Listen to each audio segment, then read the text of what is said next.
आप सभी को मेरा नमस्कार। आज मैं आप सभी के समक्ष गोपाष्टमी की कथा प्रस्तुत कर रही हूँ। कार्तिक शुक्ल पक्ष की अष्टमी को गोपाष्टमी का त्योहार मनाया जाता है। इस दिन गायों को स्नान करवाकर उनके बछड़े सहित विधि विधान से पूजा की जाती है। जल, अक्षत, रोली, गुड़, जलेबी, वस्त्र तथा धूप दीप से आरती उतारकर गाय की परिक्रमा की जाती है। गोपाष्टमी के दिन जब गायें संध्या काल में चरने के बाद वापस आती हैं, तो उनके चरणों की धूल को अपने मस्तक पर लगाने से भगवान श्री कृष्ण प्रसन्न होते हैं तथा अखंड सौभाग्य का वरदान देते हैं। आइए शुरू करते हैं गोपाष्टमी की कथा। प्राचीन काल में एक बार जब श्री कृष्ण भगवान 6 वर्ष के थे, तो माँ यशोदा से कहने लगे कि माँ, अब मैं बड़ा हो गया हूँ, अब मैं बछड़े चराने नहीं जाऊंगा, अब मैं गौ माता के साथ जाऊंगा। इस पर यशोदा माँ ने नंद बाबा पर बात टाल दी और कहा, अच्छा ठीक है, लेकिन एक बार अपने बाबा से पूछ तो लो।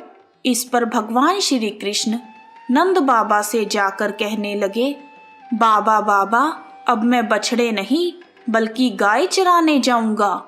नंद बाबा ने भगवान श्री कृष्ण को समझाने की बहुत कोशिश की, लेकिन बाल गोपाल के हट के आगे उनकी एक ना चली। फिर नंद बाबा ने श्री कृष्ण से कहा, ठीक है, अगर तुम इतनी ही जिद कर रहे हो तो पहले जाकर पंडित जी को बुला लाओ, ताकि उनसे गोचारण के लिए शुभ मुहूर्त का पता लगाया जा सके। यह सुनकर श्री कृष्ण भगवान दौड़ते दौड़ते पंडित जी के पास पहुँचे और एक ही सांस में उनसे कहने लगे, पंडित जी, आपको नंद बाबा ने गोचारण का मुहूर्त देखने के लिए बुलाया है। आप आज ही का शुभ मुहूर्त बता देना।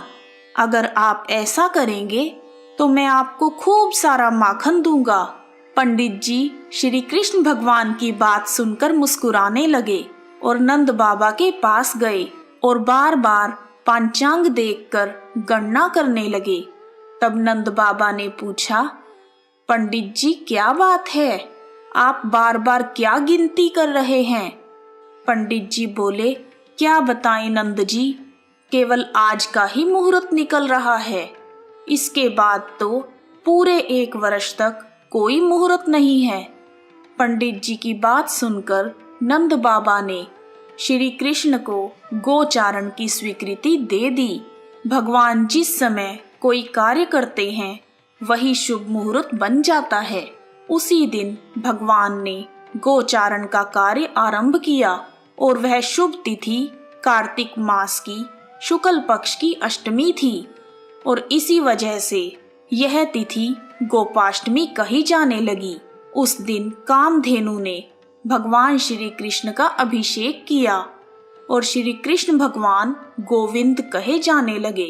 माता यशोदा ने अपने लल्ला का श्रृंगार किया और जैसे ही माँ यशोदा श्री कृष्ण के पैरों में जूतियां पहनाने लगी, तो श्री कृष्ण ने मना कर दिया और बोले, मैया, यदि मेरी गायें जूतियां नहीं पहनती तो मैं कैसे पहन सकता हूँ? यदि पहना सकती हो तो सभी गायों को जूतियां पहना दो। और भगवान जब तक वृंदावन में रहे, भगवान ने कभी पैरों में जूतियां नहीं पहनी।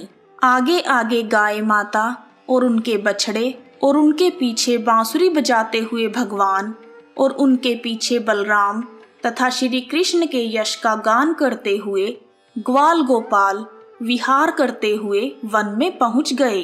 तभी से भगवान की गोचारण लीला आरंभ हो गई। जब भगवान श्री कृष्ण गाय चराते हुए वृंदावन जाते, तब उनके चरणों से वृंदावन की भूमि अत्यंत पावन हो जाती। वह वन गायों के लिए हरी भरी घास से युक्त एवं रंग बिरंगे पुष्पों की खान बन गया। इस प्रकार गोपाष्टमी की कथा पूर्ण हुई। बोलो बांके बिहारी लाल की जय।